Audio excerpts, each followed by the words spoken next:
So as you can see with this house analogy and the five different types, we need each type to be in alignment for us to not only shine as our true selves, but to also give permission for the other types to do the same.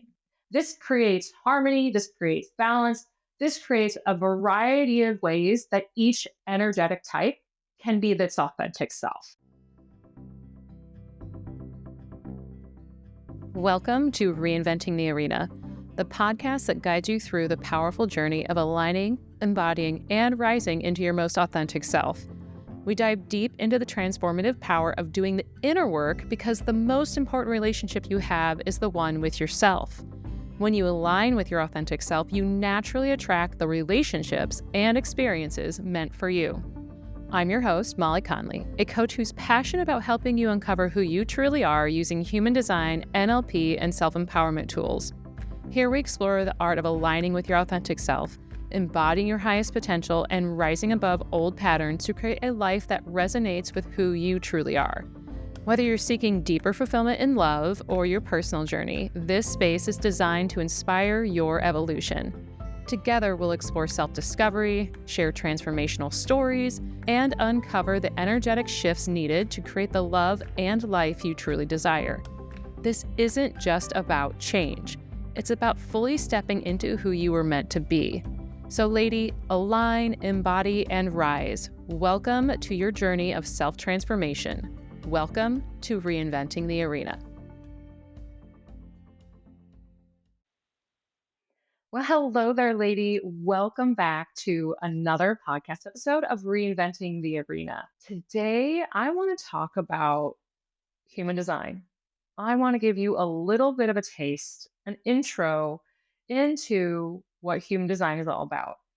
Um, because a lot of people think that human design is just another personality test, or can be seen as another personality test when it's actually a tool to help us see ourselves more clearly. And as we start to see ourselves more clearly within human design, it does a few amazing things. And one of them is validating who we are at our core that maybe we've kept hidden for a while, or areas of ourself that maybe we've been told that are too much, or something that we just needed to push away and let go of that idea, that dream, or even pretend that that is something that's not good about ourselves. And, when you get to know someone, especially in a romantic relationship, you want to uncover these areas in order to see if you can show up as your full self, because that is the ideal relationship, is being able to not only step into your authentic self and be that person who's fully aligned, which does take time, but to be that person who is authentic with themselves in a relationship allows that relationship to flourish. It also allows the other person to show up as their authentic selves, because they know that when you do it and they accept it, that more than likely you will do the same, unless for some reason they've been out of alignment and giving you a smoke screen. So human design also makes us more aware of where we're not showing up, like that smoke screen I just mentioned. And it also shows us areas where we might need a little bit more attention, whether that's giving ourselves a little bit more self-love, a little bit more of a pep talk, also setting boundaries, also realizing maybe we do need to speak up here and not speak up in these other areas. There's just so much within human design that I can't even tell you how many hours we could talk about it. But today, I just want to give you a simplistic overview, as much as possible. So, your energy flows throughout the day, and so does the energy within your chart. So, no matter what, based off of your chart, you always have access to the energy within yourself. And you just need to learn how to give yourself permission to use it once you are aware of it. So, human design is what I would say a melting pot of different sciences and religions that have created your human design chart, which is also known as a body graph. It combines mostly astrology, I Ching, quantum physics, which includes like your aura and how your energy flows. It includes Kabbalah because it actually gets into the tree of life with the channels. And then there's also the centers, and the centers are really relate to the chakra system. And in the chakra system, just some of the basic chakras are seven that you have heard of.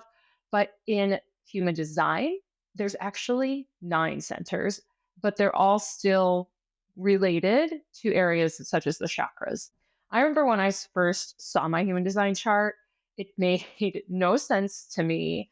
There was a lot of things putting me into a box. Like I'm a generator is my energy type. My profile type is a 3-5. I have these two centers defined. I have one channel. I have these gates, are also known as gifts. I have this as my life theme. This is my digestion. This is my spidey sense. All these things that I was just like, this doesn't make any sense to me. How can I break this down?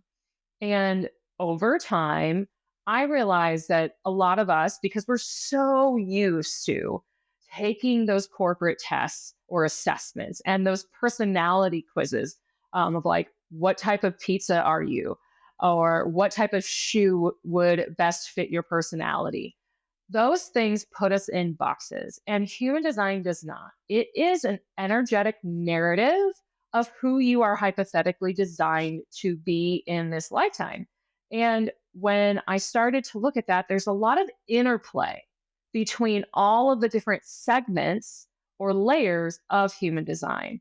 So I want you to think about when you've seen a puppy or a kitten or a baby look in a mirror for the first time. It's somewhat confused. It's somewhat excited. It jumps one way and it sees its reflection and doesn't know how to react, or it does and is like, who is this? Who is coming at me or trying to paw at me, or who is laughing at me? And eventually, the puppy, the kitten, the child starts to realize that reflection is itself. It might not be the first time, it might not be the second time, but as the puppy, kitten, and child age into a dog, a cat, and an older adult, they start to see that reflection.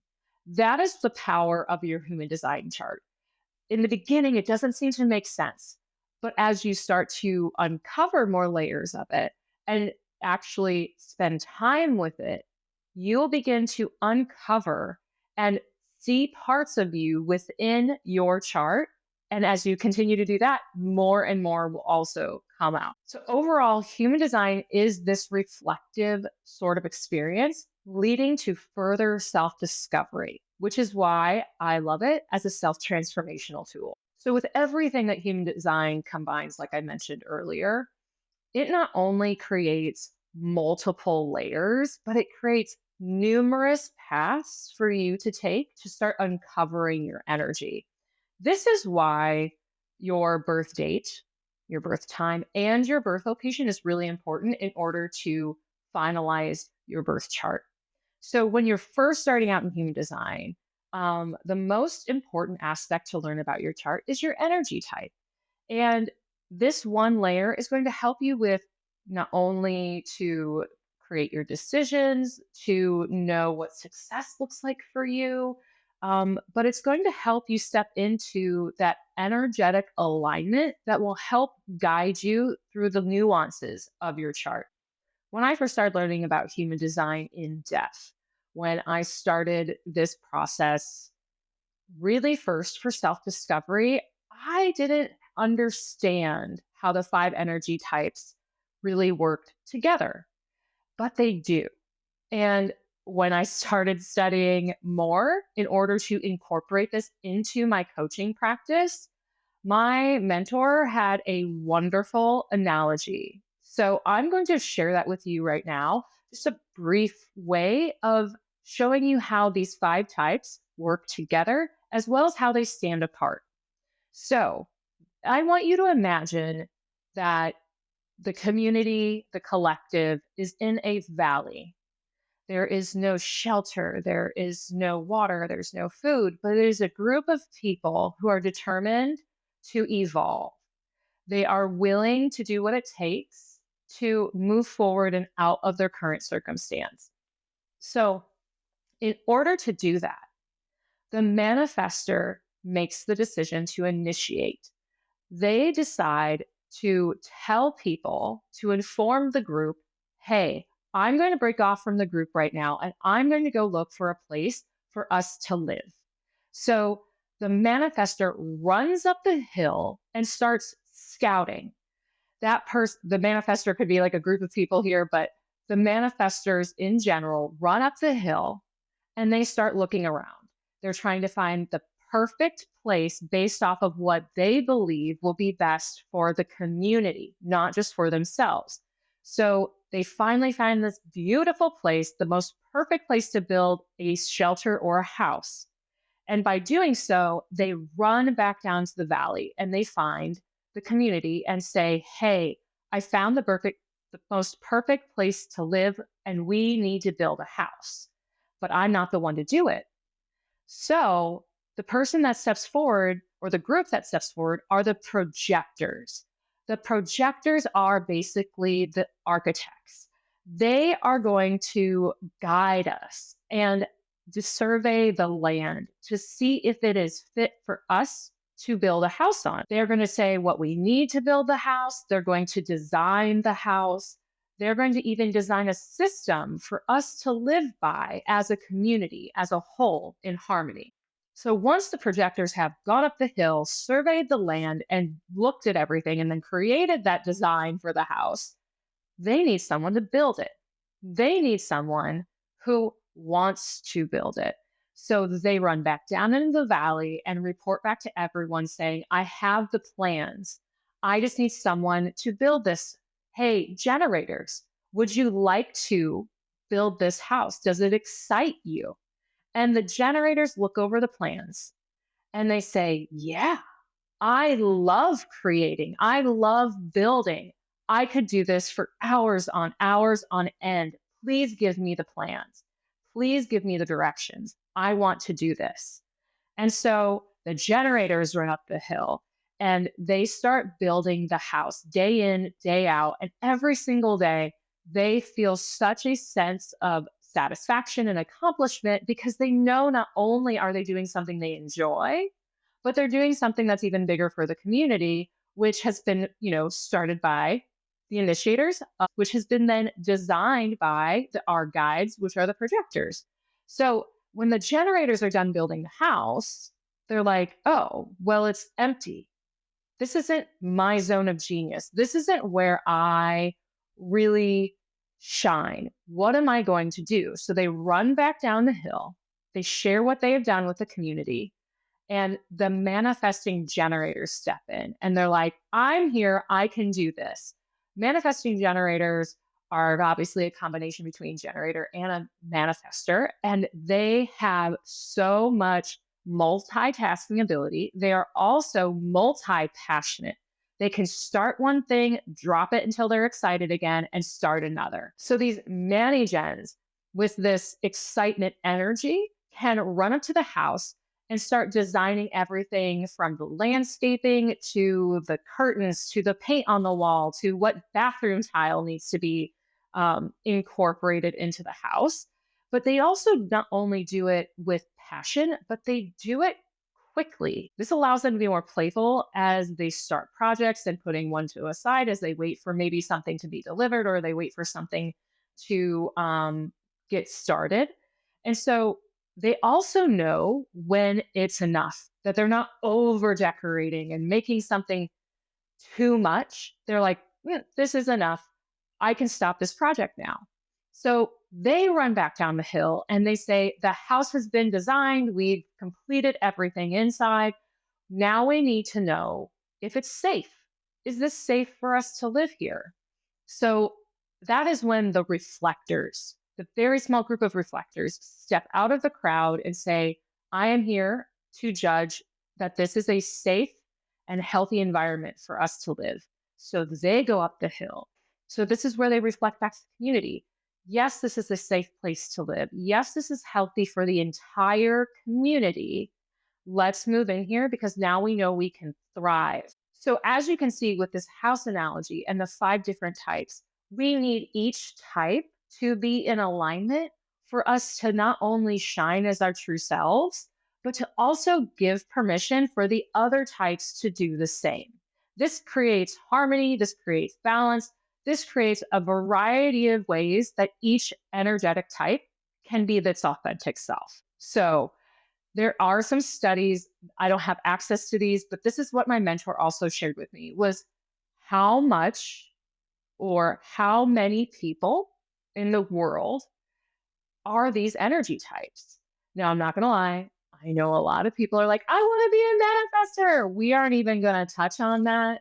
Anyone can manifest. It's not just manifestors. And actually, you can figure that out with your human design chart, but that's for another story.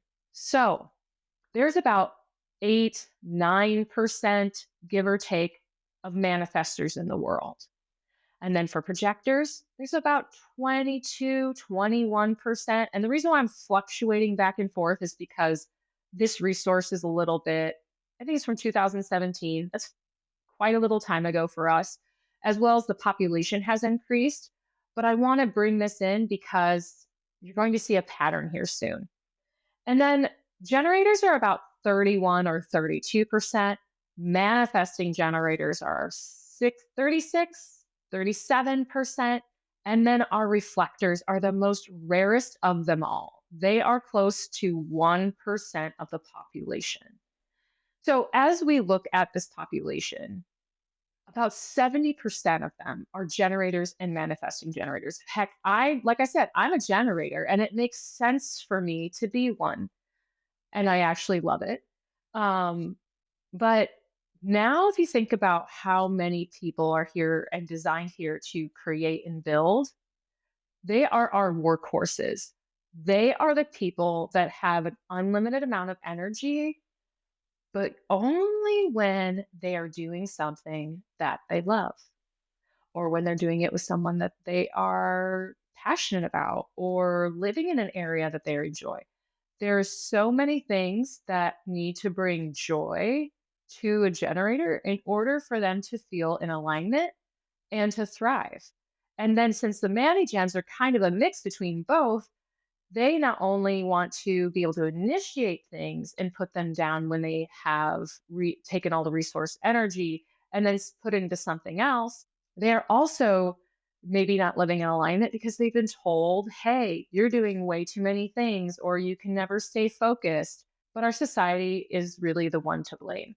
We have been conditioned because of how many generators and manifesting generators are around about what our life is supposed to look like, how we are supposed to operate, how we are supposed to show up in life, what type of relationships we're supposed to have. And it really has created that hustle culture. And not everyone is designed for that type of energy. And I'm just going to say that right now, too. Like, if you are doing something as a generator that doesn't bring alignment to you, you will know, you will burn out. I have been there numerous times. If you've been around since the beginning of my coaching business, I have transformed over and over again into things that feel more like alignment to me till where I have gotten to this point exactly. I am obsessed is a good way of putting it. When you are a generator, it's always something that you feel deeply passionate and excited about that you can do day in and day out, research about, listen to, engage with. Being able to be immersed in a sort of subject really shows what you might be aligned with. And guess what? As you get into alignment, maybe something shifts where you slightly have a new sort of interest, and that's still maybe aligned with whatever else is within your chart. So, as you think about the different types that I've explained, maybe one of them really hits home for you, and maybe another doesn't. But start thinking about it. So, I'm going to go over them once more, a little bit just like a one sentence overview. Like, so manifestors, those are the initiators. They pave new paths. They follow their creative urges. Generators, they are the builders. They're meant to follow excitement and respond to what lights them up. Manifesting generators, they are those multi-passionate people, and they do not fit in a box. Then there's the projectors. So these are the guides. They are here to work differently and wait for recognition or waiting to be invited. And then last but not least, the reflectors. They are mirrors. They are deeply sensitive to their environment, which this is how they absorb and reflect the energy not only back within themselves, but within the community.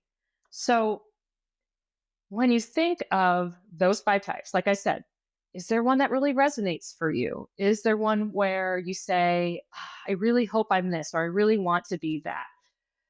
Drop the shoulds, drop the expectations, and really see if you can feel what your energy type may be before you start finding your chart. When you start living in your design, when you start aligning with just even your energy type, you are going to feel different.